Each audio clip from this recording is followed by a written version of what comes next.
This is hosted by the SCA. So we do a lot of community service and volunteering events throughout the year. You can keep track of it through the monthly newsletters, but oftentimes we recruit volunteers from anywhere. Um, so basically, just anybody who wants to show up and help. Anybody at TCS, friends or family come too, and it's just a community thing. So if you want to join us or come to the volunteering events, that information is also available on the website.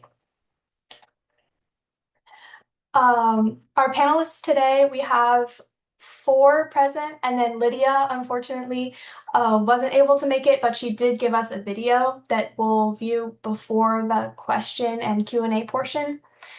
But if our panelists could please introduce themselves, just a name, your university, and the high school you came from would be great. Hello. Can you hear me? Yes. Okay. I'm Tyler. I am going to Stanford this fall, and I uh, was in the IB program at Princess Anne. Hi, I'm Kalani. I'm going to UVA this fall, and I was also in the IB program at Princess Anne High School. Hello, my name is Kevin, and I'm going to UVA this fall, and I'm a I came from Ocean Lakes. Hello, my name is Henry. I'm also going to the University of Virginia this fall, and I'm coming from the Math and Science Academy at Ocean Lakes. Thank you guys. Lydia is a rising freshman at Chapel Hill. So we're just going to watch her video really quick, and then we'll get into the question portion.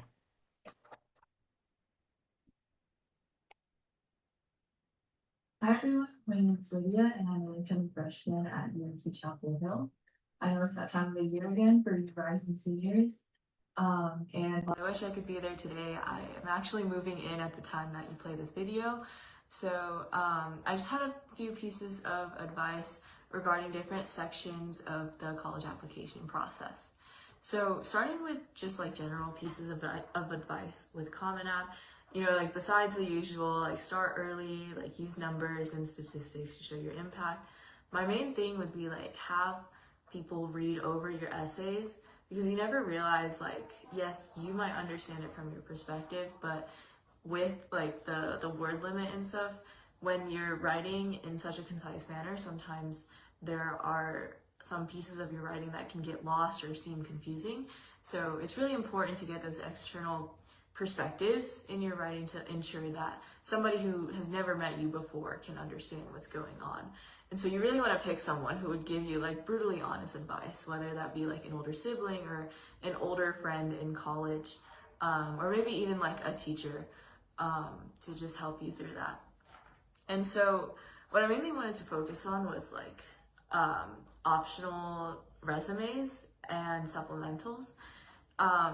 So with some schools, they let you submit like optional, like additional resumes in addition, or additional resumes like that like let you showcase a specific area of yourself. So for me, I took advantage of that because a lot of what I did in high school was focused on music.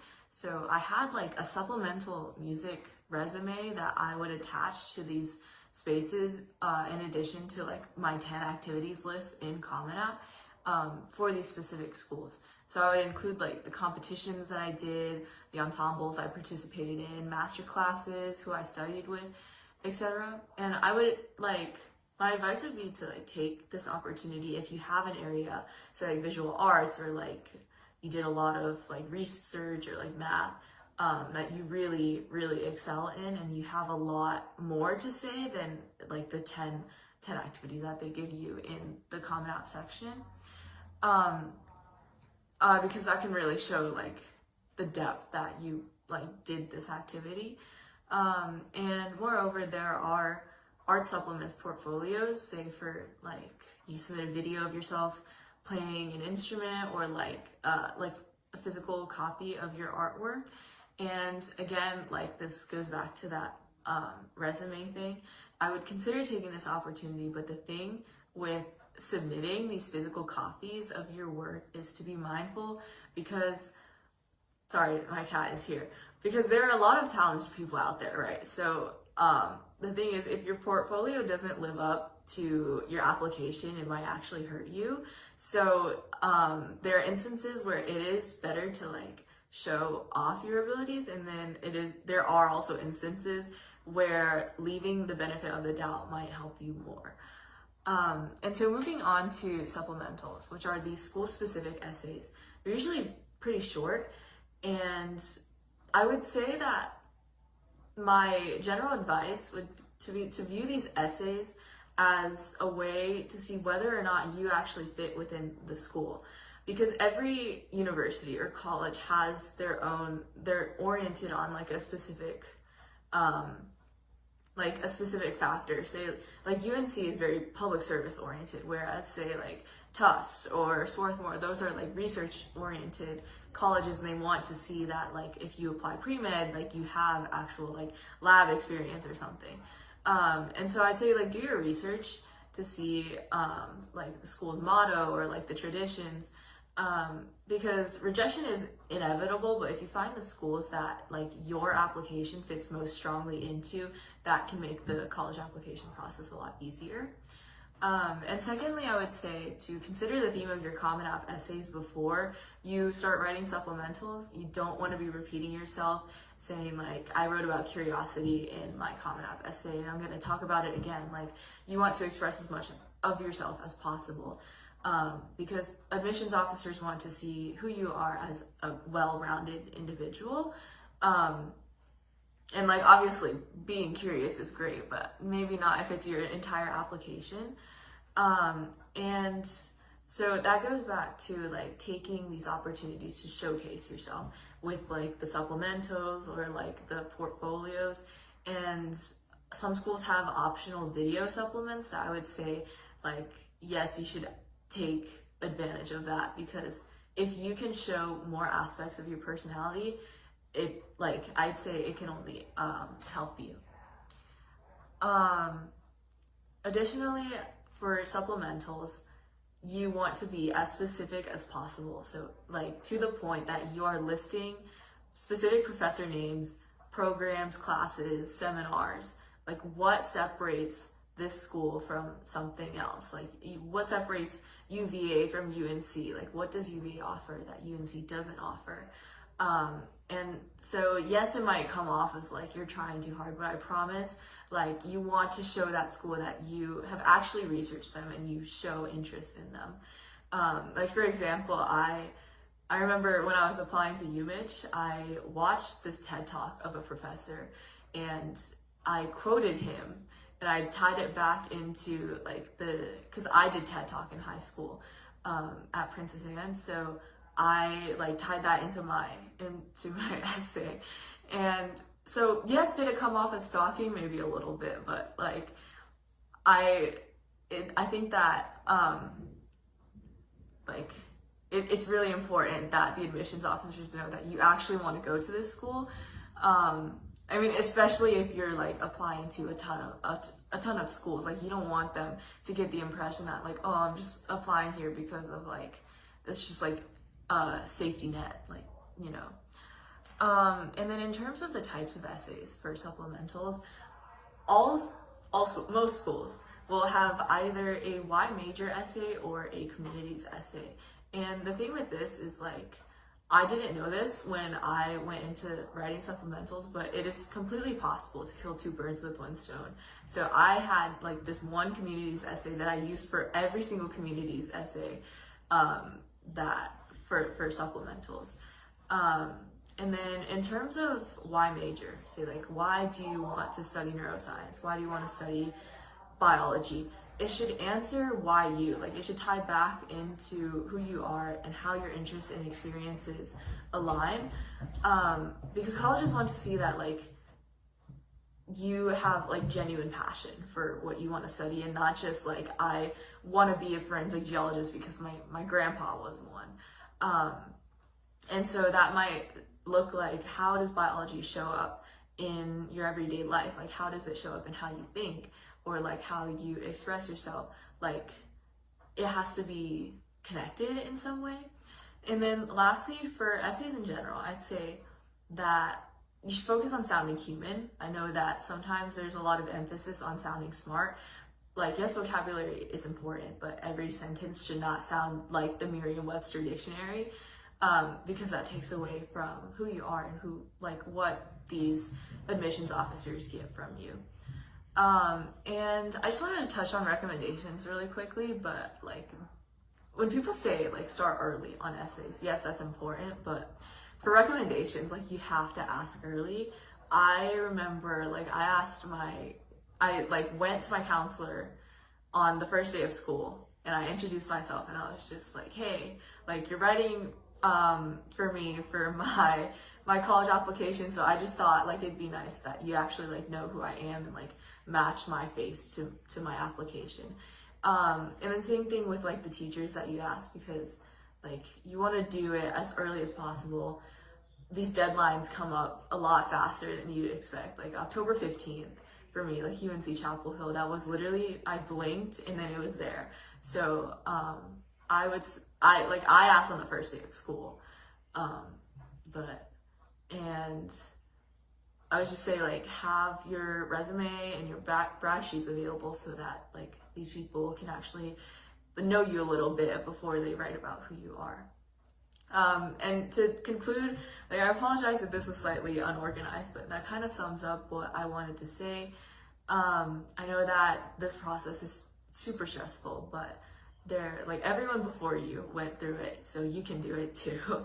And remember that there are always people that you can ask for help for, like you don't have to do it alone. But yeah, best of luck everyone and have a great rest of your summer. And go start drafting your essays if you haven't already. Oh my gosh, so that was a really great video by Lydia. She offered a lot of advice. Um, so now we'll be entering the actual Q&A portion. Um, wait. I forgot to introduce myself earlier actually, but I'm Rennie Diang-Amsat. I'm the president of TCS SCA, and my co-host today is Anna. Hi, I'm Anna, and I'm the VP of TCS SEA. Our first question for the panelists is about application components. So Lydia kind of talked about it earlier. She said a lot about like supplemental and common app essays. But what do you think are the most influential application components? And is there a certain component that you think most people tend to struggle on or are weaker in?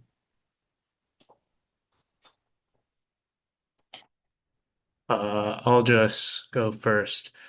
So I think some people might think that, oh, I don't have a 1600 SAT, so I'm not going to get into Harvard.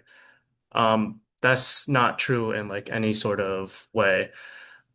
All the parts of your application have to come together to create a successful application, and there's no like one part of your application that's guaranteed to get you in or guaranteed to make you rejected. Um, Something that's really important is to create a theme across your entire application, whether it be like, oh, I'm a self-starting researcher, or I like to help people through uh, biology or whatever. As long as you make sure that your activities, your essays, your recommendations reflect that and are all consistent with each other, then um, that's going to help you craft a strong application. And even though academics are important, your GPA, your SAT, uh, they're only a small factor, I would say. Yeah, I would agree with Tyler. So building off the theme aspect, so it's not sorry, it's not only your recommendations and your essays, but also your activities and awards has to reflect that because like the stuff that you do outside of what you write is kind of what the admission officers are looking for when they say, is this person actually doing this instead of just is this person writing about it? Because anybody can write anything. So like does your activity in the word section reflect what are you writing about? And I would say the weakest section that most students have is definitely the award section. Because unless you do like some crazy math competitions, which I know Tyler does, like you're not gonna have any major awards. So most people's award sections, like from my perspective at least, is on the lacking side. Another thing that I think is something that people would struggle on is actually writing the essays themselves because a lot of us are very like academic focused or we have very strong ability to write like a persuasive essay or like a history essay. But when it comes to actually knowing ourselves and then writing about ourselves, that's where we lack the most. And I remember last year our teachers, our English teachers, they're telling us like you guys are really smart, but none of you can write about yourselves. And I honestly didn't believe them in the beginning, but as I was writing my essay, I realized like I literally don't know who I am and I don't know what I'm writing about. And like all of these essays that I'm writing, like, none of them sound like me. None of them really feel like the myself that I want to like present to the world and want colleges to see. So that's definitely something you have to spend a lot of time thinking about when you're writing your essays. Um, I think during the application, for the application components, one thing you should always do is ask other people, like Leah said. You have friends, you have companions, and you have your parents, your teachers. Just make sure to ask them and get their advice on things, and I think that would be also helpful.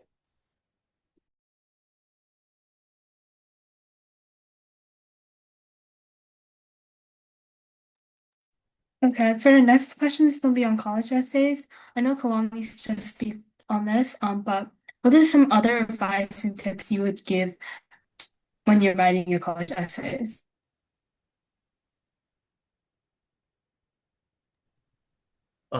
One practice I think that is really helpful, especially for those who aren't rising seniors right now, but it also helps for rising seniors. Um, if you really want to try to get, try to really max out your college essays, the quality of your essays, keep like in your notes app a page where you just write down in any sort of idea about you that has to do with you that you think is interesting. So over weeks and months, if you just think of these ideas and write them down, you're eventually going to have a bunch of things, bunch of qualities about you that are that you can pick from when you're actually just finding ideas for your college essays. And that will help a lot because the college essays, you need to write about things that are specific about you that and that are interesting about you. And if you take a lot of time over a long period, you'll be almost guaranteed to find at least a few things that stick. Yeah, I agree with Tyler. Oh, yeah. So I did a very similar thing, and I also had another perspective come help me out. Like I asked my brother, like I had my whole list of ideas, and I had my brother just like kind of stress test each idea. It's like, I want to write about this.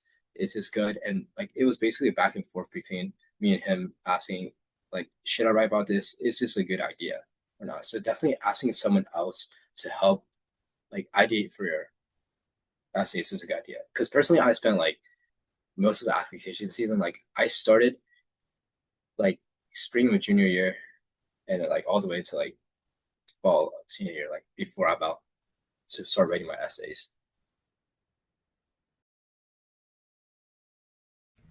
I think after you have all of these ideas compiled, and like Lydia said, with like thinking about a central theme of what you want your entire application to kind of focus on, I think a really important tip would be to write like a bunch of drafts, like with all of your ideas. Like even if you think it might be bad, just like write a draft and then see where it goes. Because like everyone's final essays, I'm sure this is like the same for the rest of the panelists, like my final personal statement, I think it was on like the 12th revision or something like that. Um, because like you just have to go back and like every time you realize like this might not sound right, or maybe I want to like replace this entire paragraph, and sometimes it feels like you're going backwards, but you really need to like trust in the drafts and just keep writing. I think my experience is a bit different from everyone else's. I think this is just in case. I think everyone should follow what everyone else is saying. But in case you somehow find yourself 24 hours within an application due date, you should like definitely try to write every thought you have and then slowly refine it. But within the 24 hours, you may not have the opportunity to have someone else see it. So I think you should definitely use modern tools like AI or online tools to have them proofread it because they can act like another person. But yeah, that's just a last case scenario if you ever need to get college essays done and try to get application in. Oh, yeah, also adding on, when you're writing essays, it's really good to have a lot of revisions, like what Kalani said. And something else I recommend is after like you write your essay, just leave it for like a solid few weeks if you have the time. And after a few weeks, when you come back to it, reading the essay, like you'll find so many new things that you never realized that you put down. Like for example, from my early from my early schools, I wrote my essays, and when I come back to like look at my personal statement for already round, I'm like, wow, this essay low key isn't that good. So I like did a lot of revisions, and I felt like I made it a lot better. Yeah, Kevin is right with this. When you're at the end of this process, you'll look back at the essays you initially wrote, um, and say, "Wow, they're garbage." It's like an experience that will happen for literally everyone. And another thing I'll say is that you should always keep in mind when you're writing your essays that you're trying to sell yourself as a sort of investment to the colleges. Because what the colleges are hoping is that if they accept you, you'll end up becoming successful, maybe like another Steve Jobs or whatever, and they'll be able to say that uh, Harvard educated this person, this famous person. So your goal is to show the admissions officers that you're going to be successful in the future, that you have what it takes to be successful, and that you've already taken the steps towards that. It's just that you are just on the way and it's eventually going to happen. That way, they'll be more likely to take you on as an investment. Yeah, I definitely agree with that. And I also want to go back to the idea of using like AI and online resources or just like getting another set of eyes on your essay. I feel like, yes, it is definitely important to have somebody review your essay and not just have it be yourself like looking at it. But I would not take like their words so heavily because everyone has different opinions, and ultimately this essay is your essay. And so you shouldn't let like everyone else's opinion push around what's on your essay. So even if somebody makes a comment, you don't have to agree with it, and you can absolutely just not follow it at all because it's all up to you and not anyone else.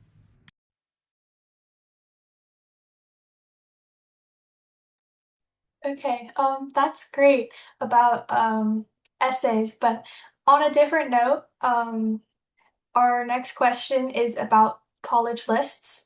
So, how did you guys decide on what colleges to apply to, like before you even wrote your essays, maybe? And how many like safety schools, how many reach schools, that kind of thing? Um, for me, I personally I had a fee waiver for my college applications, so I was thinking to myself, I might as well apply to as many colleges as possible.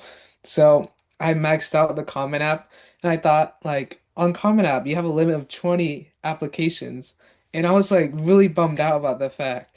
So I did some research, and there was a separate application you could do on the Coalition app, which gave you even more applications.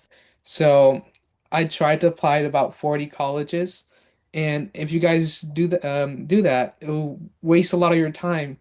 But you could do that, and I got about three safety schools, two match schools, and everything else was absolutely reaches.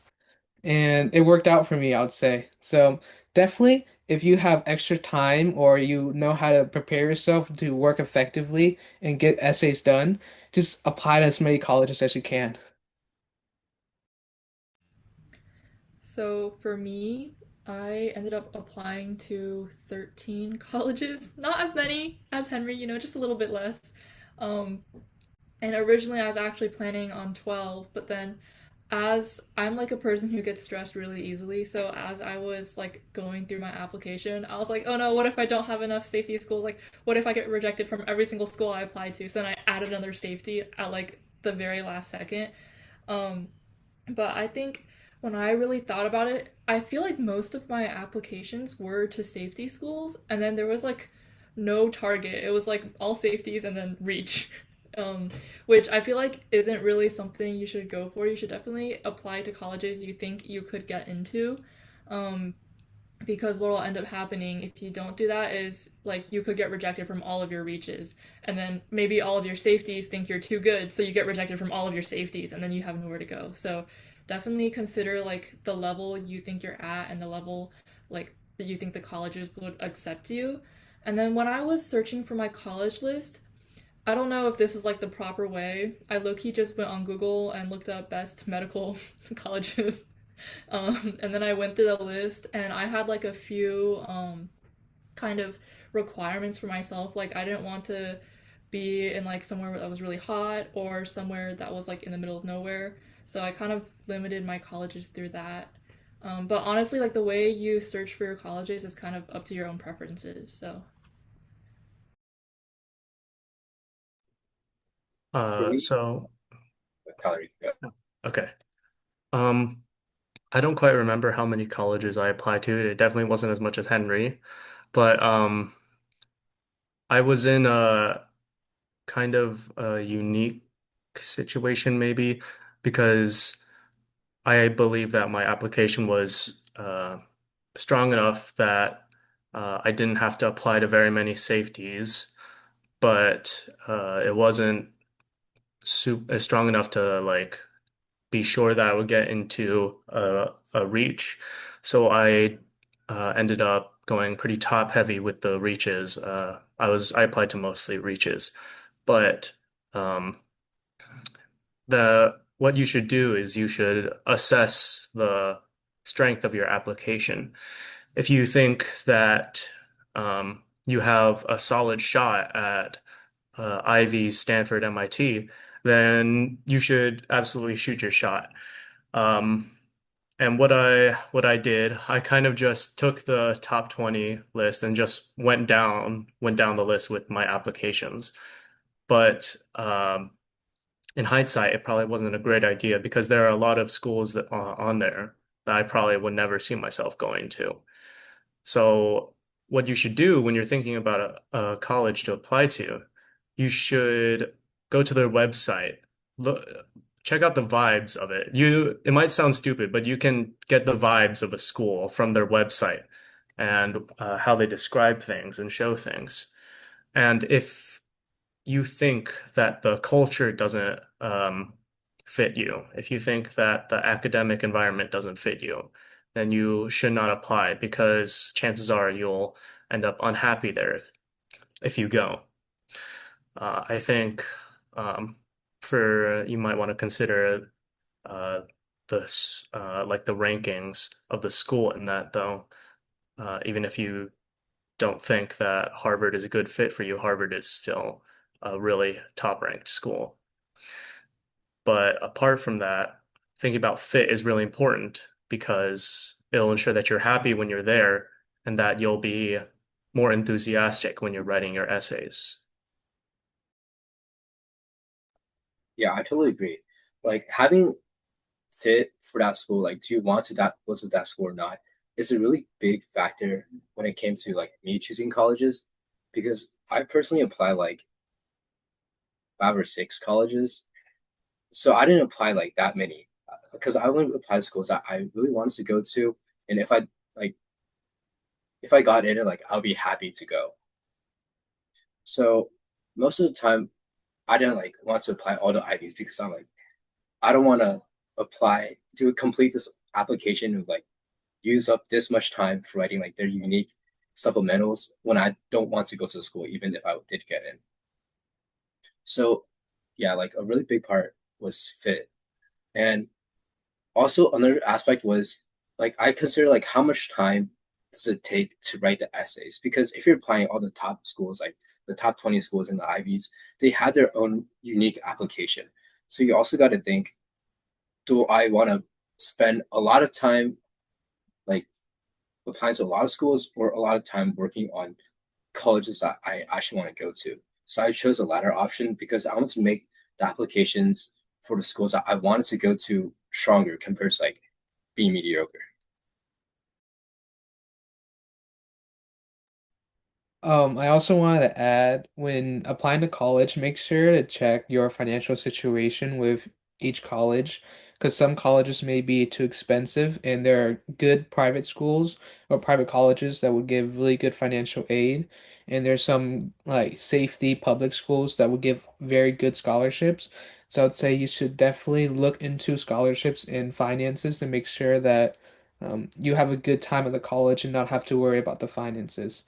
Another thing is that when choosing your college, it's important to look at what career you're trying to do and what the because a big thing about college is like networking. And if you're trying to go into like high finance or something like that, you probably want to target like the more either bigger schools or more prestigious schools. And if you're trying to go med, then you're trying to find a college that has like a hospital near it or more opportunities for you to intern and shadow as a doctor. But yeah. Right, Henry, you make a really good point because I was gonna mention something about that and then you said it. Like when I was making my college list, obviously I wanted to kind of try to reach for some Ivies. And as I was going through it, I was applying to like as pre-med track. And a lot of schools that are like really good, I didn't apply to just because their medical program was kind of lacking or like they didn't have hospitals nearby. So for example, like Cornell, it's it's in Ithaca, but it's like medical school is in New York City, which is like really far away. So realistically, even if I got into Cornell, like I wouldn't really be able to take advantage of that many of their medical um like opportunities there. Also, what Henry was saying about costs, um, I imagine for most people, you can't just go anywhere willy-nilly without thinking about how much you need to pay. So, private universities, like within the between like the top 50 and the top 10, often don't offer a ton of financial aid for you, especially for the middle class. Uh, so that's something to think about. Also, with out-of-state public universities, um, say like Georgia Tech or the UCs, UC Berkeley, UCLA, whatever. Unless you get like a really, really rare scholarship, they won't pay for you. They won't give you like any financial aid. So you might end up paying $90,000 a year to go to UC Berkeley, which if you're okay with that, then you're okay with that. But personally, I wouldn't be okay with that.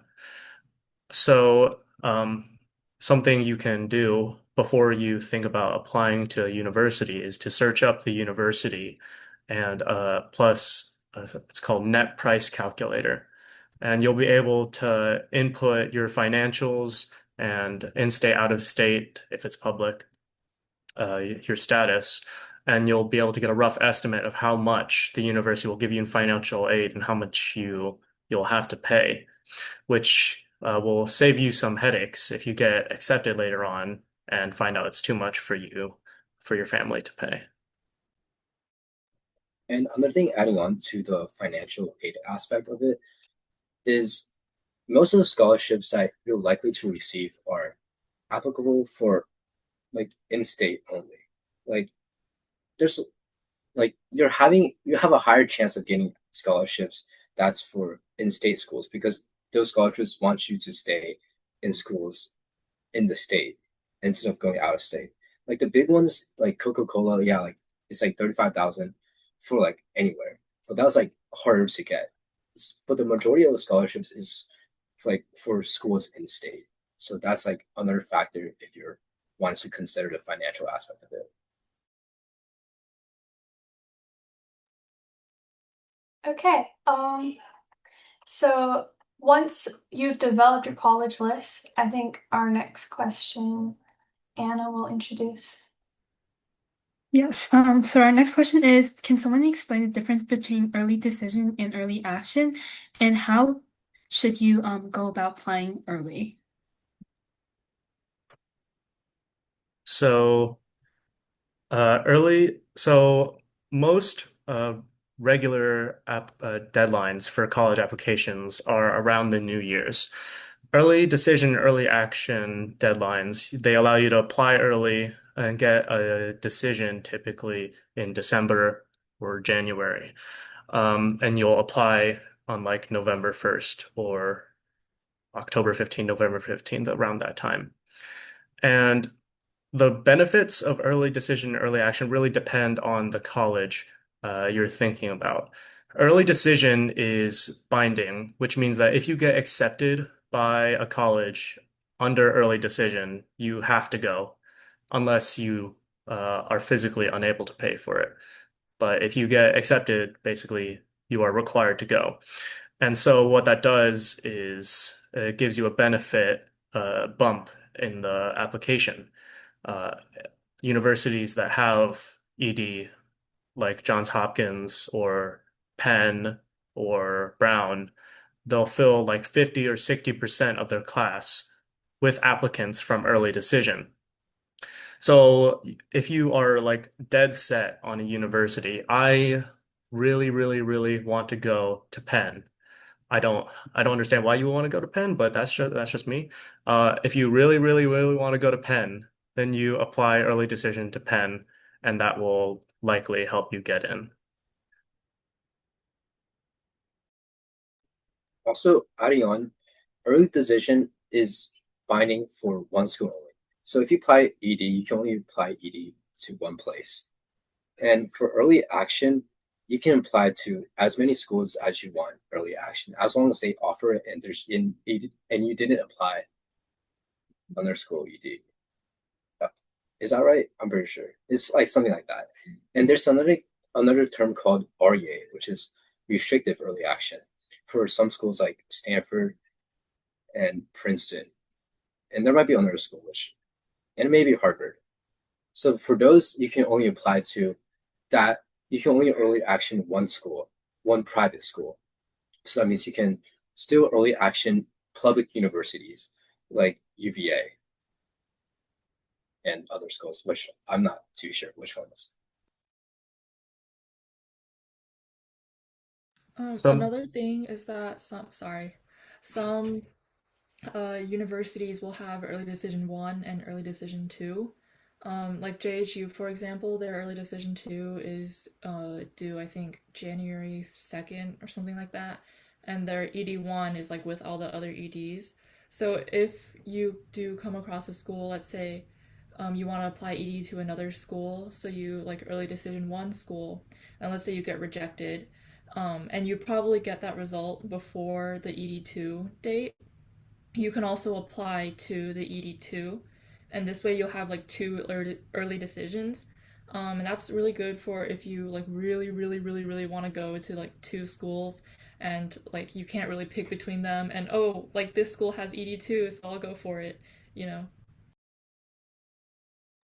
Something that a misconception that people might have about restrictive early action or early action for really selective institutions, like Harvard, Yale, Princeton, Stanford, MIT.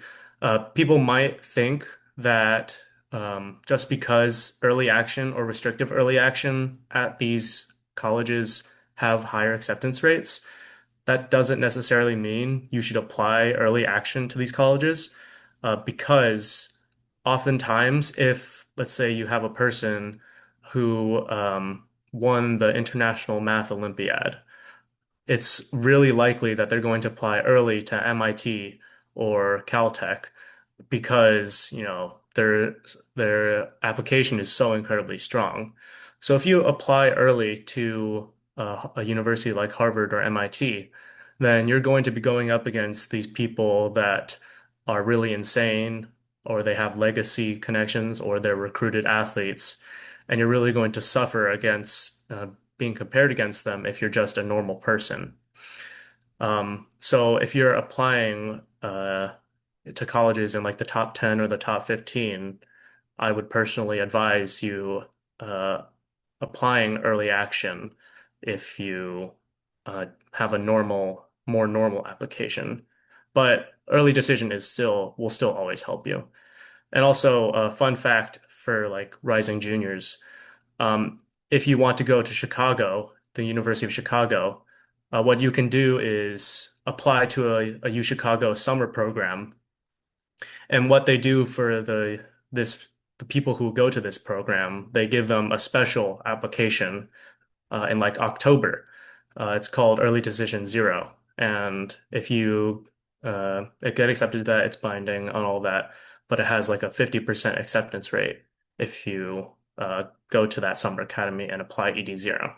So if you want to go to U Chicago Rising Juniors, then that's your chance.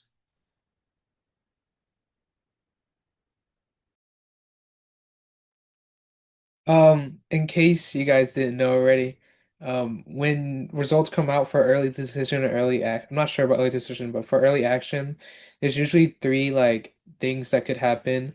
Um, Acceptance, rejection, or deferred. And deferred just means that you get put into the pool of regular decision and you get judged with the regular decision kids, and then you get another result then. Okay. We can move on, I think, to the next question of choosing a college. So after you get like your acceptance versus like rejections, how did you guys decide on the colleges that you guys ended up going to?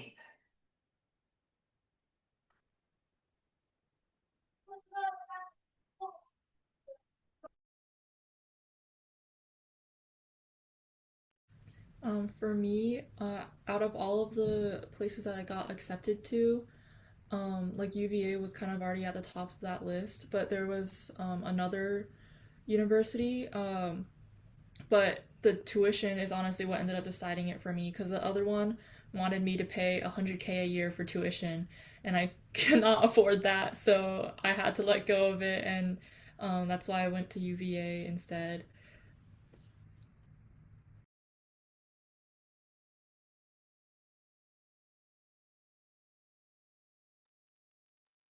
For me, UVA was also at the top of my list, and it also happened to be the one that offered me the most scholarships, and also the one where most of my scholarships were applicable to because it's in state. So like most of my scholarships I got was only for in-state schools, and UVA was like it fits that list.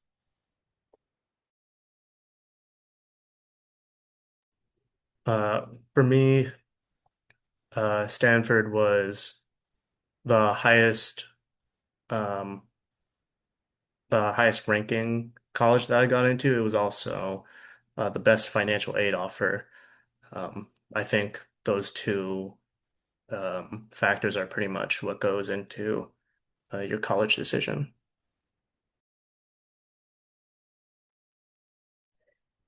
For me, UVA was the highest ranking and the most affordable one, so that's why I chose UVA.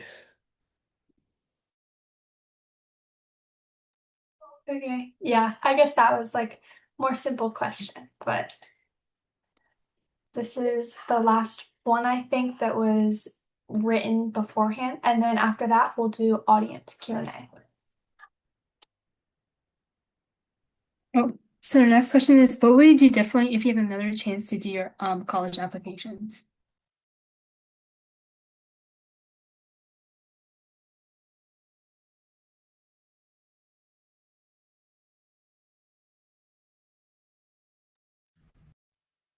For me, I would say I'd go by like quality over quantity. Just starting off throughout high school, I would say taking too many hard classes is not really a good idea. I'd say colleges want course rigor, but if you're taking the hardest classes and you're taking a lot of classes, I don't think there's a need to do that. You just need to take the hardest classes of the thing that would follow your theme in your college apps. So let's say you want to do science, you take the hardest class for the science. There's no need to take history, English, and all the hardest class for that because I would say it's a waste of time.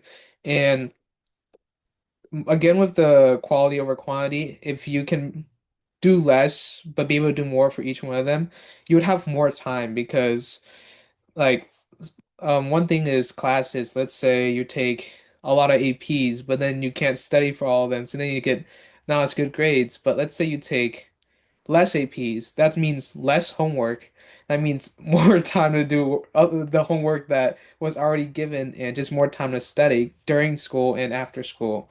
And I think that goes the same with college applications of how many schools should apply for, the activities you choose to do and everything.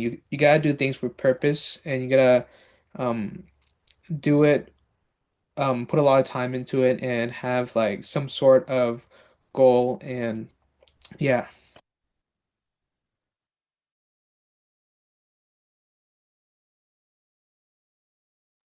For me, it would be doing stuff that I actually enjoy doing because for my early in my high school years, I did a lot of stuff that like I did a lot of stuff that I thought it looked good for colleges. But in reality, I felt like if I just did things that I enjoyed, I would have done a better job and it would have made more impact. Like junior year, like I started realizing that like really late, like junior year, senior year. And then I was like, if I just did things that I enjoyed, one, I'll like enjoy college better, not college, but high school better. And I would have like generally just like did more impactful stuff. And the second thing I would do differently is start studying the SAT earlier because I was kind of taking the SAT not too seriously. So I took it a lot of times. And it was until like the last few months before applications were due, like I was like rigorously, like religiously studying it. So if I started studying it when I had more time, like freshman, sophomore year, and get that out of the way, I would have had a better time in high school as well.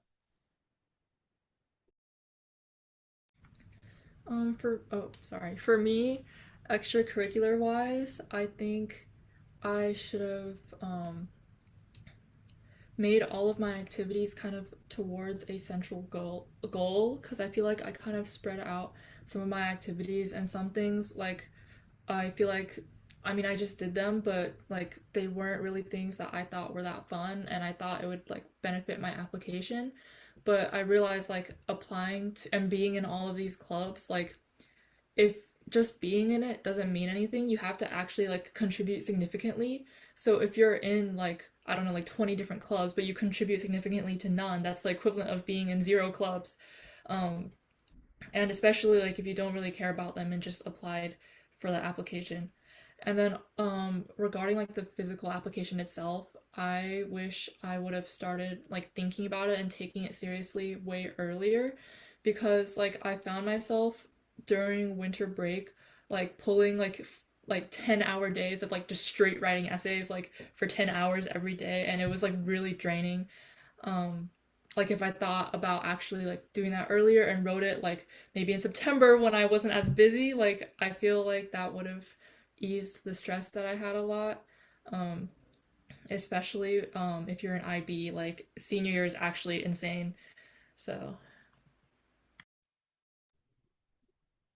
Um, For me, I think I would have tried to um, identify what I'm good at earlier on. I kind of had to figure that out during senior year, but if you can figure out where your skills lie in junior or sophomore year, then you'll be able to, like Kalani said, hone in on those. Um, start participating in not just participating, but leading or starting activities that develop real impact. And the sooner that you do that, the more impact that you'll be able to make. And that is what is really appealing to colleges. Another thing I learned is that you gotta be super niche, bro. That's the strat. Like, the you gotta do something that you really love because you can't do it for a long time. So do something like, let's say you like cooking. Just do a lot of cooking. And then we have the internet, so try to expand it. Like Tyler said, you gotta make an impact. So first you gotta like be good at what you do and be like you have fun with it and you gotta be good at it. So let's say you get really good at cooking and you make a social media account and then you have impact. That's you try to grow that social media account and then you put a lot of hours into that. And then you make a club at your school.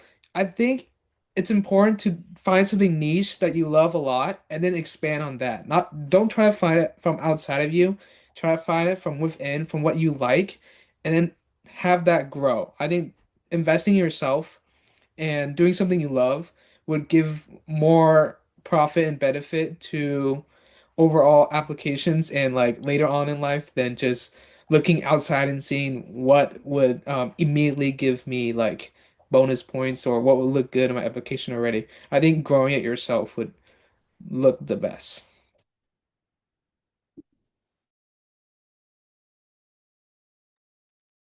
Okay. We now move on to audience Q&A. So if anyone has questions, you can send them in the chat. You can raise your hand through Zoom, or you can probably unmute if there's like a period of silence. But raising your hand or typing it in the chat is probably best.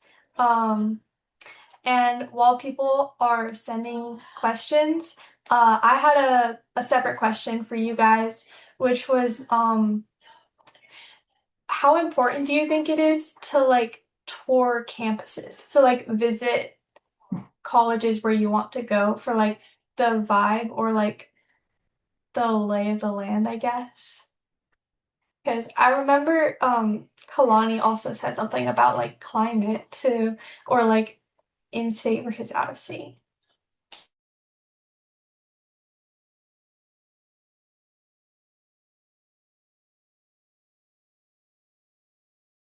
I feel like touring is an optional thing.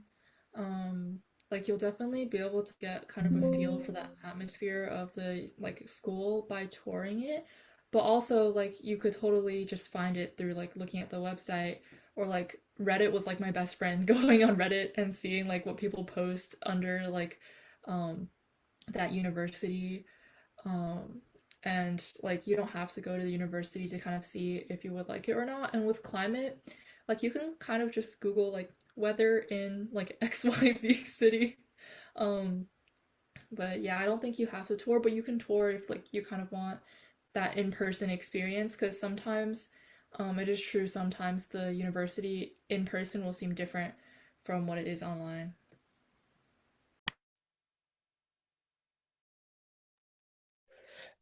I personally didn't tour a single college. Yeah. And I don't think it's that important because humans are made to adapt and be able to live in a lot of climates. Like you see a lot of us in like the north and the south and central of the earth, and we're living just fine. I think it's important to understand that wherever you go, you will find people because majority colleges are very big. You find people you like. And if it's too cold, put on a jacket. If it's too hot, bring some shorts. I think you just gotta adapt, and wherever you go, it's a good opportunity to grow. Yes. Um, moving on to the question, when it comes to leadership, I think some people uh misunderstand leadership like, oh, I need to be SCA president, class president, president of math club and physics club and history club. Um, Leadership only really means something to a college when it's when it's related to what your application is about, and two, when you actually do something in that leadership role. So if you are a math major and you're president of SCA, that's not necessarily going to help you so much. And when you're in this leadership role, if you don't do anything, if you're a chud, then it's not going to help your application. Being president of NHS only really means something if you show that you fundraised a lot, you recruited more members, um, increased the number of service hours that students did. If you can show, again, measurable impact, impact is the most important. If you demonstrate measurable impact through your leadership roles, then that is an effective position of leadership. Adding on, so another reason why leadership, like measurable impact, is like something that they look for, and I think colleges also look for leadership roles because they want leaders in their campus. Like, how would you, like, what would you do if you go to their campus? Like, would you start clubs or join activities or do something impactful for their college as well? So that's why, like, in like the metrics, like how many members did you recruit to the club and like how many service hours did you increase? That's why like the metric is very important because if you, let's say you started like 100 different clubs at your school, but you're one of the founding members, but like you're only like historian or like secretary. Like no shade to those roles, but like let's be honest, most clubs don't need those roles. So like they're just like sitting there like being a chud, like what Tyler said. And like most of those clubs, only the president really do anything, and like everybody's just there for the roles. I think in leadership roles, a lot of reasons why college or you see a lot of kids who go to good colleges have a lot of leadership roles is because in leadership roles, at least to get the role, you have to have some sort of dedication and love for whatever you're doing. And I think it's important to be able to show that dedication and love through your college application. So let's say in your supplemental essays or in your activity section, you got to be able to show how much your life you feel you put into it and how much impact you feel you've done to it. So I think it's also very important to not just get those leadership roles, but also be able to translate it into the college apps for college admission officers to understand how much they mean to you. For the questions about your counselor, um, like when would you talk to your counselor? Honestly, like I would email them first and ask them when they're free. Usually I would visit them like before school started or during lunch or if I had a study hall or after school, like literally any time you could pull to talk to your counselor would be great. And also you can do a lot of communication through email too, but nothing beats like in face-to-face conversation. And then what my school did, which I think was really good for college applications, is if you're not too familiar with your counselor or your counselor is not too familiar with you, you should consider submitting like almost a brag sheet of everything you've done in high school, like 3 words to describe yourself, what's your biggest achievement, like what's kind of like how your brain works, and kind of like give all of that to your counselor so they can kind of read it and understand who you are as a person. And then along with that, like give them your resume so they can see like what you've done, and like you can kind of give them like a kind of like a guide to how to write their recommendation letter for you. Yeah, your relationship with your counselor is a pretty professional one. So you don't have to like be buddy buddy with your counselor. Um, so well, something that can really help is, just saying hi to your counselor. But just your counselor knowing that you exist is really helpful for them writing their recommendation for you, because um, it lets them be cognizant that you are a person in the school who is actually doing stuff. Yeah, I would agree because for me, I had like start over again because in my senior year, I got a new counselor. So that means like for the first 3 years, like freshman, sophomore, junior year, I had a counselor, and then he left like right after junior year, so I had to get a new counselor during senior year. So what I did to build a good relationship with my counselor was I asked him a lot of questions, like anything, anytime like I didn't know anything, like even like some basic questions that I didn't know the answer to. Like I asked him because like doing that allowed him to like allowed me to get under his radar. It's like, yeah, like I see this guy Kevin a lot. So like I'm able to like know what is he thinking, like what is he like up to. That's not like the right word, but that's like the meaning I'm trying to say. And also like I give him updates on what I'm doing. For example, if I'm doing this activity and like I'm giving updates to like what did I do and like any like outcomes that I got and like sharing any exciting news that I got. Basically, like gave him an image of who I am as a student. After listening to what everyone else had to say, I thought of what one way to show to have a good relationship with your counselor when you don't necessarily need to talk to them that much. It's just being involved with your school. Like for me, I did a lot of STA and we were able to do assemblies, which through assemblies, the counselors were there, every teacher was there, every staff, every student was there. So they could see what I enjoyed doing during the assemblies. And I also did a lot of other things during school that allowed them to like not, even though they didn't talk to me or they never saw me, through like association, like other teachers would talk about me or other admin would talk about it. They would learn about me and be able to talk about me in the way that like they knew me. So I think it is very important to try to be involved in your school. In back in Ocean Lakes, we learned not to be a PSP student, meaning parking lot student school parking lot, meaning don't just get on the bus or get in your car, go to school, and then go back on the bus or car and go home.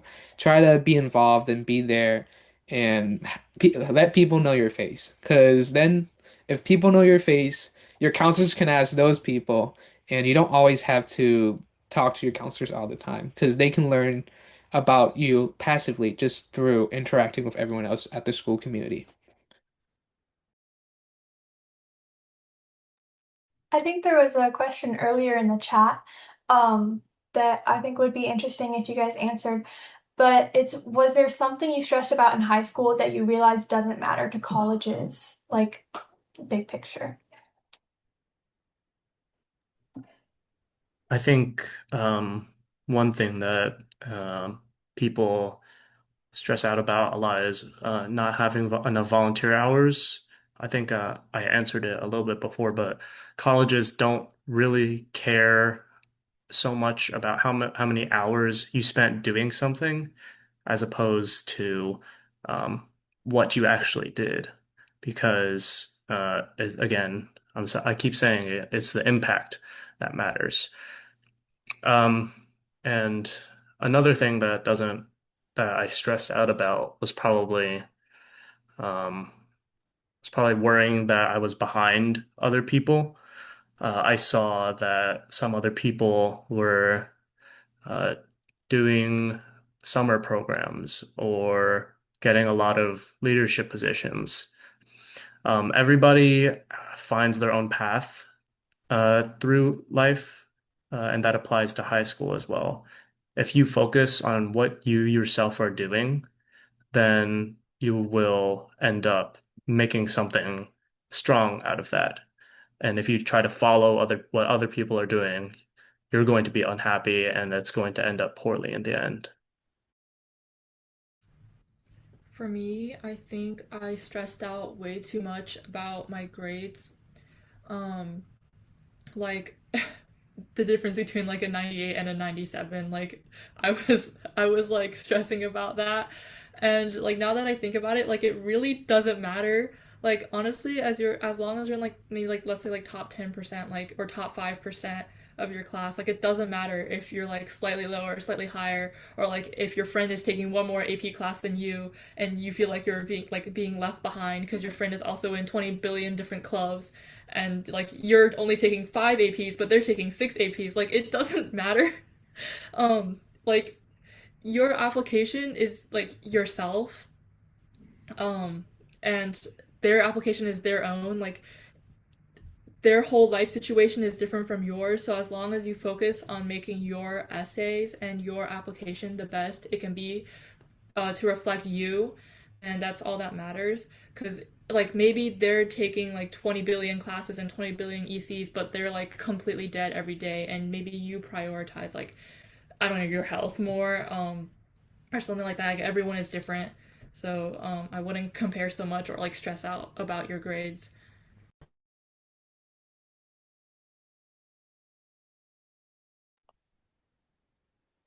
I think for me, there was a lot of things I should have stressed out more on, but one thing I think I stressed out a bit too much on was college apps.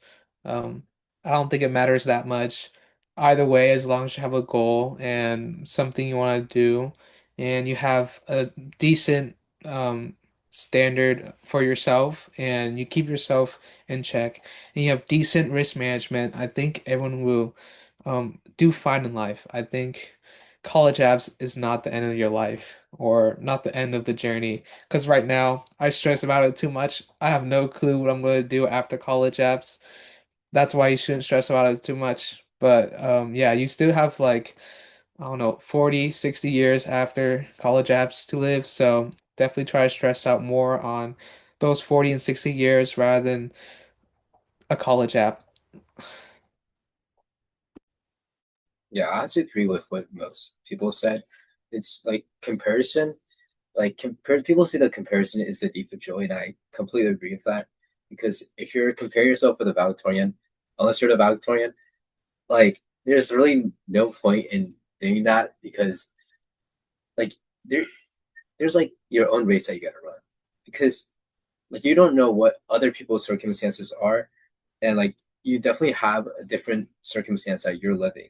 So you can't be comparing, yeah, this guy is like president of like five other clubs, and this guy has like perfect GPA, perfect grades, like straight A's, and like 1600 SAT, 36 ACT. Like there's no way like you could be comparing yourself to like those people because like you might have your own circumstances that you got to worry about, whether it's like family, jobs, and like some other stressful factors that you're going through.